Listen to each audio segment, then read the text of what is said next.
మాట్లాడడానికి, నేరుగా మాట్లాడడానికి మన ముఖ్యమంత్రి, మన ప్రజానేత, మన అన్న జగనన్న గారు వచ్చారు. ఈ ముఖాముఖి కార్యక్రమాన్ని ప్రారంభించవలసిందిగా అన్నని రిక్వెస్ట్ చేస్తూ ఉన్నాము.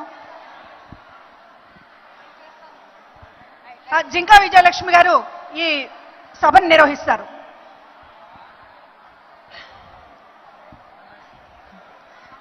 ధన్యవాదాలన్న.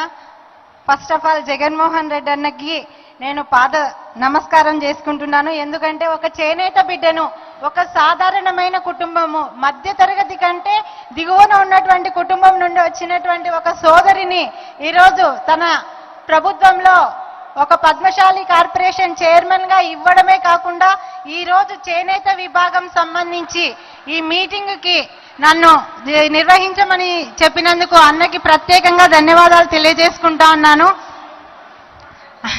అన్న, నేను అడ్వకేట్ అని కూడా చెప్పమంటున్నారు అన్న. చాలా థ్యాంక్స్ అన్న. అన్నకి ఒక్క విషయం చెప్తాను అన్న గురించి. ఏంటంటే జగనన్నకి ఏ రకంగా మనుషులు అనే వాళ్ళు గుర్తుంటారు అని చెప్పడానికి ఒక్క సందర్భం చెప్తాను. జగనన్న ప్రప్రథమంగా పార్టీ స్థాపించినప్పటి నుండి నేను జగనన్నతో పార్టీ నడిచినాను. కానీ ఏనాడు అన్నకి పర్సనల్ గా నా విషయాలు ఏది చెప్పలే. కానీ నాకు కాళ్ళు బాగలేవన్న సంగతి అన్న ఎలా తెలుసుకున్నారో కూడా నాకు తెలియదు. ఎక్కడ కనపడినా నీ కాళ్ళు బాగలేవు, నువ్వు జాగ్రత్తగా ఉండు తల్లి అని చెప్తారు. అంటే ఒక మనిషిని గుర్తు పెట్టుకోవడం కోసం జగన్మోహన్ రెడ్డి గారు ఏ విధంగా ఆలోచిస్తారు అనేది ఒక్కసారి ఆలోచించండి అన్నలారా, అక్కలారా, మీ అందరికీ కూడా. ఈరోజు ఈ కార్యక్రమానికి వేదిక మీద ఉన్నటువంటి పెద్దలందరికీ కూడా హృదయపూర్వకంగా నమస్కారాలు తెలియజేసుకుంటూ, ఈ కార్యక్రమము ముందుగా మనం ఎందుకు చేసుకుంటున్నాము అనేది ఒక చిన్న బ్రీఫ్ చెప్తాను. ఎందుకంటే చేనేతలము అట్టడుగున ఉన్నటువంటి వర్గాల వాళ్ళం. కాకపోతే వ్యవసాయం తర్వాత వృత్తిపరంగా ఆధారపడినటువంటి వృత్తి చేనేత వృత్తి. మనం బట్టలు లేయకపోతే సమాజానికి గౌరవం లేదు. అలాంటి వృత్తిని ఏనాడు ఏ ప్రభుత్వము, ఏ నాయకుడు గుర్తించింది లేదు. ఎందుకంటే ఏ నాయకుడికి కూడా మన మీద అవగాహన లేదు. ఇంకొకటి మనస్సు లేదు.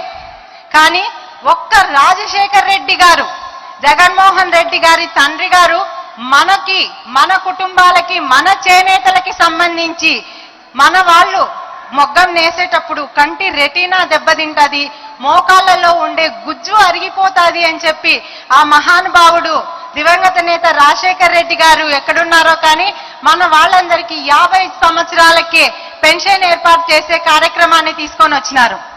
అంతేనా, మనకి ఆప్కో ద్వారా ఎన్నో సబ్సిడీలను తీసుకొని వచ్చినారు. కానీ జగన్మోహన్ రెడ్డి అన్న ఏం చేస్తాడు? నేను ఆ తండ్రికి పుట్టిన కొడుకునే అని చెప్పి నిరూపించుకోవడం కోసము, మన వాళ్ళ కోసము పెట్టుబడి సహాయం కింద అసలు దేశంలోనే ఎక్కడా చేనేతలకు అవకాశం లేనటువంటి కార్యక్రమాల్ని తీసుకొని వచ్చినారు.